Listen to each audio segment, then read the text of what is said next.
हर चीज़ से कोई विकास का काम नहीं होता तो और फिर भी अगर वोट वहाँ दी जाती हैं तो ये तो फिर लोगों से पूछना पड़ेगा। जनता को अगर जुमले चाहिए और जो है बहकावा चाहिए तो फिर जो है उनको खुद ही भुगतना पड़ेगा। जनता को समझना है कि उनके लिए क्या अच्छा है क्या नहीं।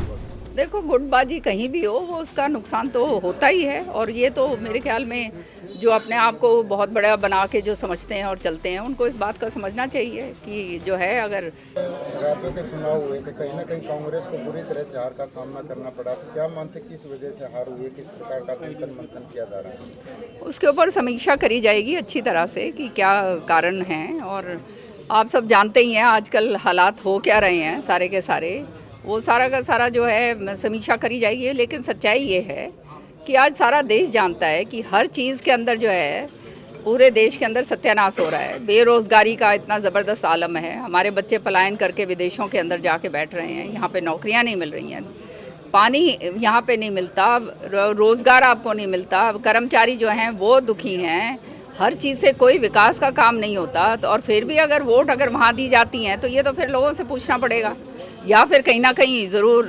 कोई ऐसा काम हो रहा है जो कि हमें समझ नहीं आती। कहीं ना कहीं लगता कि कोई ईवीएम में गड़बड़ हो सकती है। सारा ये जो सरकार है कुछ भी संभव है, मैं तो ये कहती हूँ। लेकिन जनता को समझना होगा, जनता को जो है जुमले चाहिए। ये जो है खाते के अंदर 3,000 रुपये जो है चुनाव के टाइम डाल दिए, सारी 5-10 साल जो हैं सिलेंडर जो हैं 1500 के दिए हैं, अब खाते के अंदर जाके डाल देंगे थोड़े बहुत पैसे और बाद में और करेंगे। तो जनता को अगर जुमले चाहिए और जो है बहकावा चाहिए तो फिर जो है उनको खुद ही भुगतना पड़ेगा। जनता को समझना है कि उनके लिए क्या अच्छा है क्या नहीं। खुद सीएम ने मनोहर लाल ने राजस्थान में जाकर कहा था कि बीजेपी की सरकार बनेगी तो 500 में सिलेंडर राजस्थान में दिया जाएगा, तो क्या मानते कि हरियाणा में भी होना चाहिए उन पर? अब वो अगर 500 का सिलेंडर जो हमारे समय पर 400 का था वो जो है सिलेंडर हरियाणा के अंदर पहले करके दें तो फिर बहुत खुश हो जाएंगे भाई हम तो। क्या मानते हैं हरियाणा पर ये चुनाव के टाइम अगर करेंगे तो कोई फ़ायदा नहीं, फिर तो सब जानते हैं तो जुमला है।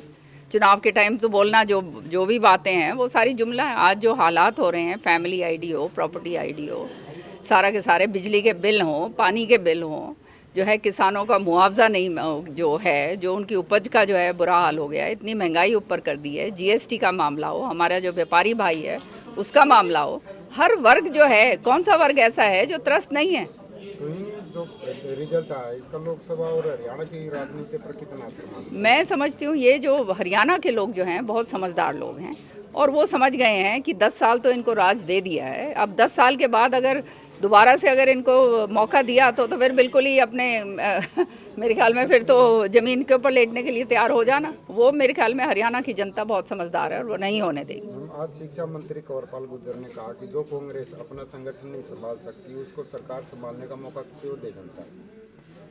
देखो, जो उनका तो कहना बनता है, जो उनका कहना है वो अपने आप कहते रहेंगे। जो हमारा काम है हम अपने आप करना है, तो उसके लिए हम बीजेपी के बारे में नहीं कहते कि उनका क्या संगठन और क्या नहीं। उनके बीच के अंदर 100 तरीके की जूत फसाद है। अभी उनका वो जो है अध्यक्ष उनका हटाया और किस तरह से हटाया हम सब जानते हैं। तो ये सारी की सारी बातें जो हैं ये तो विपक्षी पार्टी कुछ ना कुछ तो कहेगी। तो माननीय गुटबाजी कहीं ना कहीं कांग्रेस के आड़े आती है चुनाव में। जो गुटबाजी है कांग्रेस को दिक्कत परेशानी करती है, हार का कारण बनती है गुटबाजी। देखो, गुटबाजी कहीं भी हो वो उसका नुकसान तो होता ही है और ये तो मेरे ख्याल में जो अपने आप को बहुत बड़ा बना के जो समझते हैं और चलते हैं उनको इस बात का समझना चाहिए कि जो है अगर सारे इकट्ठे मिलकर चलते हैं तो उसका फ़ायदा तो होता ही है।